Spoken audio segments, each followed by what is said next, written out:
Este principio socrático representará un contraste con los sofistas, que hacían alarde de ser sabios y que pretendían enseñar la virtud a los demás.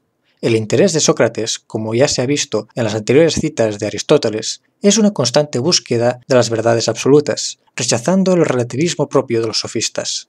Relativismo cuya crítica socrática siempre permanecerá en las obras de su discípulo Platón.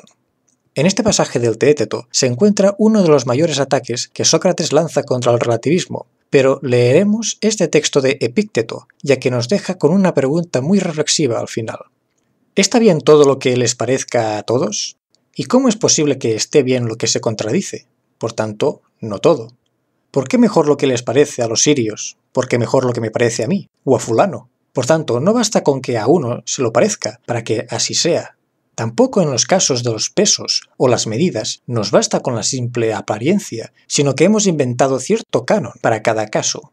Y aquí, entonces, ¿no va a haber ningún canon superior al parecer? ¿Y cómo es posible que lo más necesario entre los hombres no pueda ser definido y descubierto? Nuestro interés por las cosas materiales llevó a la invención de la balanza, las medidas, a establecer cánones fijos para evitar el engaño y que no nos robasen. Pero, en cambio, no hemos invertido el mismo tiempo en profundizar sobre los temas más importantes, los valores éticos. Eso ya indica hacia dónde van nuestras preocupaciones. ¿No te avergüenzas, dice Sócrates, de preocuparte de cómo tendrás las mayores riquezas y la mayor fama y los mayores honores, y en cambio no te preocupas ni te interesas por la inteligencia, la verdad y por cómo tu alma va a ser lo mejor posible? Pues esto lo manda el Dios, saberlo bien, y yo creo que todavía no os ha surgido mayor bien en la ciudad que mi servicio al Dios. En efecto, voy por todas partes sin hacer otra cosa que intentar persuadiros de que antes que el cuidado del cuerpo y de las riquezas, antes que cualquier otro cuidado, es el del alma y de su perfeccionamiento. Porque no me canso de deciros que la excelencia no viene de las riquezas, sino por el contrario, que las riquezas vienen de la virtud, y que es de aquí de donde nacen todos los demás bienes públicos y particulares. Con Sócrates, lo ético vuelve a situarse en el centro del problema, de donde había sido desplazado por el movimiento educativo de los sofistas. Este movimiento había surgido de la necesidad de dar una cultura superior a la alta capa gobernante y de la elevada valoración de los méritos de la inteligencia humana. La finalidad práctica de los sofistas, la formación de hombres de Estado y dirigentes de la vida pública, había favorecido esta nueva orientación en una época preocupada fundamentalmente por el éxito, sino centro puesto en la virtud del alma. Y entremos ya sin más dilación en el tema de la estructura de los diálogos socráticos, la cual es muy sencilla. Se parte en primer lugar de una pregunta sobre algún tema, y el interlocutor suele responder demasiado confiado sobre su definición. En estas dos obras podemos ver claramente la pregunta sobre la valentía y la belleza, seguida de la pretensión del interrogado de saber la respuesta. Intenta responder a lo que te digo. ¿Qué es el valor? Sócrates, ¿no es difícil responder? Explícame adecuadamente qué es lo bello en sí mismo. Sin duda tú lo conoces claramente, y este es un conocimiento insignificante entre los muchos que tú sabes. Sin duda, insignificante.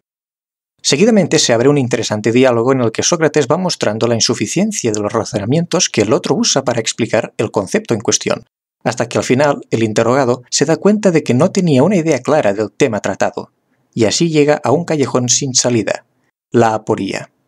No estoy acostumbrado, Sócrates, a esta clase de discursos, ya que la mayoría, recordemos, no se detiene en reflexionar sobre los conceptos. En verdad que me irrita verme tan incapaz de expresar lo que pienso, pues creo que tengo el pensamiento de lo que es la valentía, pero se me escapa no sé cómo, de manera que mis palabras no pueden llegar a captarlo y formularlo. Ah, Sócrates, había yo oído, aún antes de encontrarme contigo, que no haces tú otra cosa que problematizarte y problematizar a los demás. Y ahora, según me parece, me estás hechizando por completo al punto que me has reducido a una madeja de confusiones. Y si se me permite hacer una pequeña broma, diría que eres parecidísimo por tu figura, como por lo demás, a ese chato pez marino, el torpedo. También él entorpece al que se le acerca y lo toca, y me parece que tú has producido en mí un resultado semejante, pues en verdad estoy entorpecido de alma y de boca y no sé responderte. Sin embargo, miles de veces he pronunciado innumerables discursos sobre la virtud.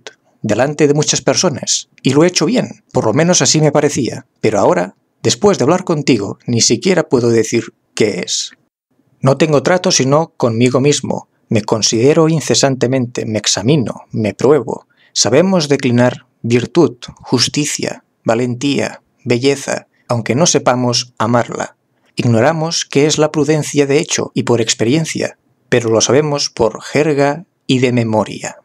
La llegada a esa aporía resulta ser importante para el aprendizaje. Sócrates identifica este momento con los dolores que siente la embarazada justo antes de dar a luz. La aporía es precisamente la fuente del conocimiento y de la comprensión. Cuando el interlocutor se da cuenta de que no sabe como debería saber, entonces está preparado para la mayéutica. El nombre de mayéutica remite a la técnica mayeutiqué de asistir en los partos y consiste no ya en dar a luz a una persona, sino a la verdad, la definición esencial y universal sobre lo investigado con vistas a la acción práctica.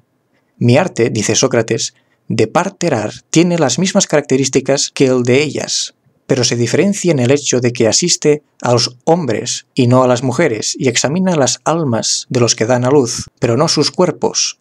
Ahora bien, lo más grande que hay en mi arte es la capacidad que tiene de poner a prueba por todos los medios si lo que engendra el pensamiento del joven es algo imaginario y falso o fecundo y verdadero. Es cierto que las charlas con Sócrates descubren nuestra ignorancia acerca de los conceptos éticos, pero este aparente fracaso no debería llevar consigo el desaliento por reconocer nuestra propia incapacidad, sino que es como un estímulo que nos llevará a seguir debatiendo el problema. Lo triste y desalentador sería, más bien, permanecer en las sombras, creyendo que ellas son el saber verdadero. El método del diálogo socrático deja al oyente en tensión filosófica, que será de gran eficacia educativa si ese mismo oyente no la rechaza. Ahora bien, si al examinar alguna de tus afirmaciones considero que se trata de algo imaginario y desprovisto de verdad, no te irrites como las primerizas cuando se trata de sus niños, pues hasta tal punto se ha enfadado mucha gente conmigo que les ha faltado poco para morderme en cuanto los he desposeído de cualquier tontería. No creen que hago esto con buena voluntad, ya que están lejos de saber que no hay Dios que albergue mala intención respecto a los hombres. La gran mayoría de los atenienses se enfadaba contra Sócrates, pues éste mostraba, cual luz, la oscuridad que había en ellos, oscuridad que reflejaba su falta de diligencia en conocer lo más importante, mientras perdían el tiempo en cosas secundarias, en tonterías. Así que en lugar de reconocer su ignorancia y querer aprender, los atenienses decidieron apagar esa luz, esas verdades que Sócrates quería hacerles ver y que eran para su bien. Sofocar la luz de Sócrates provocaría que la ciudad de Atenas quedara en tinieblas y que sus habitantes se mantuvieran a espaldas de su propio bien. Sabed bien que si me condenáis a muerte, no me dañaréis a mí mismo más que a vosotros mismos. En efecto, a mí no me causarán ningún daño ni Mileto ni Ánito. Cierto que tampoco podrían, porque no creo que naturalmente esté permitido que un hombre bueno reciba daño de otro malo.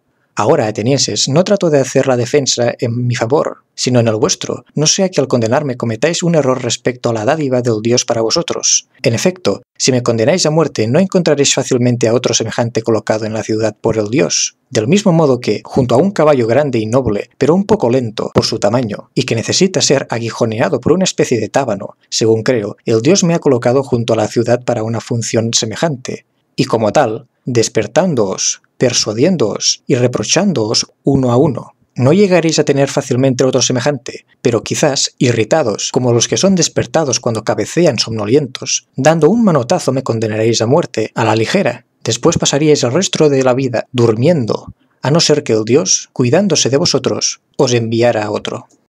No es difícil, atenienses, evitar la muerte. Es mucho más difícil evitar la maldad. En efecto, corre más deprisa que la muerte. Ahora yo, como soy lento y viejo, he sido alcanzado por la más lenta de las dos. En cambio, mis acusadores, como son temibles y ágiles, han sido alcanzados por la más rápida, la maldad. Ahora yo voy a salir de aquí condenado a muerte por vosotros, y estos condenados por la verdad, culpables de perversidad e injusticia. Deseo predeciros a vosotros, mis condenadores, lo que va a seguir a esto. Yo os aseguro que inmediatamente después de mi muerte os va a venir un castigo mucho más duro que el de mi condena a muerte.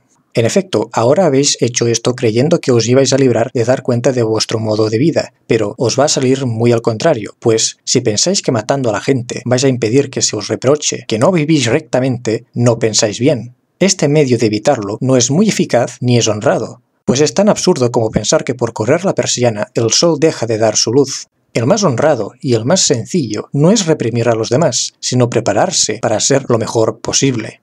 Hechas estas predicciones, a quienes me han condenado les digo adiós. A pesar que la mayoría se enfadaba con Sócrates, otros, una minoría, pensaba acerca de él y de su labor. Pero me alegro de estar en contacto con este hombre, y no creo que sea nada malo el recordar lo que no hemos hecho bien o lo que no hacemos. Cuando oigo dialogar acerca de la virtud o sobre algún tipo de sabiduría a un hombre que es verdaderamente un hombre y digno de las palabras que dice, me complazco extraordinariamente al contemplar al que habla. Y me parece, en definitiva, que el hombre de tal clase es un músico que ha conseguido la más bella armonía, no en la lira, ni en instrumentos de juego, sino al armonizar en la vida real su propio vivir con sus palabras y hechos.